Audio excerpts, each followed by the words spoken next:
fruits and vegetables are now almost junk food. Hey, this is Ryan of Happy Healthy Vegan. So recently I opened up our community tab on our YouTube page to you guys to submit questions for me to answer on a QA video like this. And I usually answer about 4 or 5 questions on an episode, but I'm just going to focus in on one this time because the question was so good. I think it just should be its own episode. I'm surprised I haven't made a video about this any sooner than now. So Prince asks, well, first he hopes I'm doing great. I am, thank you. And what do I think about the fact that the plants don't have the same nutrients as they had 50 years ago because the soil is overused? And is this a cause of concern? So yeah, let's take a look at this notion that the soils have been so overworked and depleted that there's no more nutrients in the soil and therefore the plants don't have any more nutrients. Let's see if this is a fact or a myth. According to a 1992 Earth Summit report, when compared to 100 years ago, American soils are 85% depleted of the minerals and elements that we need to assimilate for our well-being. You see, decades of over-farming, erosion, and desertification of our soils has rendered our foods sadly deficient, almost empty calories, like the wax fruit on my mother's dining room table centerpiece. Empty calories? Seriously? There's an article that I read recently, an article base called Soil Depletion is Going to Kill Us, which basically concludes that fruits and vegetables are now almost junk food. I mean, that sounds pretty extreme. Fruits and vegetables are pretty much on the same level as junk food now. I think this guy is trying to scare us or make us depressed. Now, I'm not trying to scare you or make you depressed. So the way this has been presented, this is a huge problem. If there's no nutrients in our soil and therefore none in our food, so we're not really getting any nutrients when we eat food and we should be pretty ill. Well, that's a huge problem and let's see if he has a solution. What's the solution to this dilemma? Shop at stores where you can get fresh, organic, compliant produce. Well, he's correct there in that not all food is grown in the same way. You don't have to buy food that's grown by these giant agribusiness companies that practice soil depletion. That's just normal business for them. Buy food from farmers who actually care about growing food in non-depleted soils. You can support your local farmers markets. They typically grow in using better techniques than this. Supplement your diet and include superfoods from Sun Warrior. It's really worth it because you are. Now we get to the real purpose of this guy's video. It's to sell nutritional supplements and superfoods from Sun Warrior.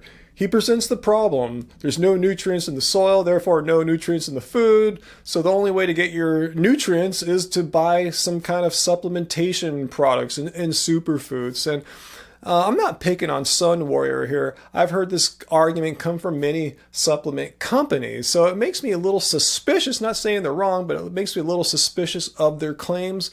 So let's check on some studies to see if our soils are as depleted as these guys make it out to be. Well, fortunate for us, there was a study that compared foods grown in 1950, actually 43 garden crops in 1950, and compared the nutritional composition of those foods versus foods from 1999. So let's go and see if foods grown now, at least from 1999, fare much worse than those grown in 1950. And the researchers did indeed find declines for 6 nutrients: protein, calcium, potassium, iron, and vitamins B2 and C, but no changes for the other 7 nutrients they tracked.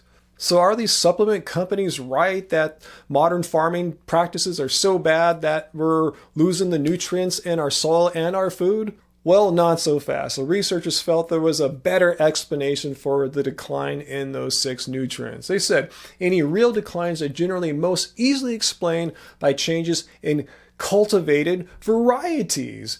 Growing varieties that are better for, say, yield rather than nutrition content. Yeah, farming has changed over the decades, and part of it is what actual food crops are chosen by the farmers to grow for us. And they're going to go most likely with crops that have a better chance of surviving, have better yield, rather than ones that might be a little harder to grow, a little more risky, but have better nutrient content. And far from what the nutritional sub guy was saying, the researchers also pointed out that modern fruits and vegetables are not like empty calories and junk food. They said they were still nutritionally valuable and suggested the remedy was to eat more vegetables, fruits, whole grains, nuts, and beans. Fruits and vegetables are now almost junk food. So if for some odd reason you don't trust this study that I presented here, and I'll link to it in the show notes so you can read it yourself.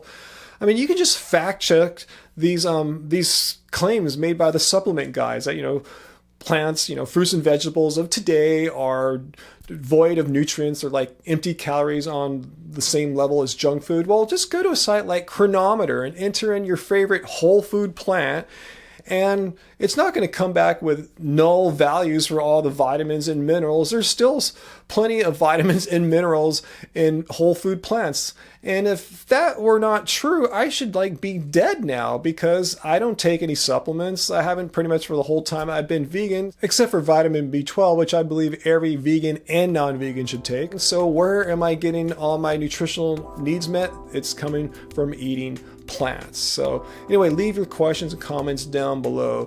Do you happen to still believe that plants are devoid of nutrition because of the depleted soils? If so, please show me some real evidence here, not just some kind of woo-woo speculation. Just let's see some studies that back up that you need to take all these supplements and superfoods in order to not die. But my blood tests show otherwise. So please explain why all my labs are within range.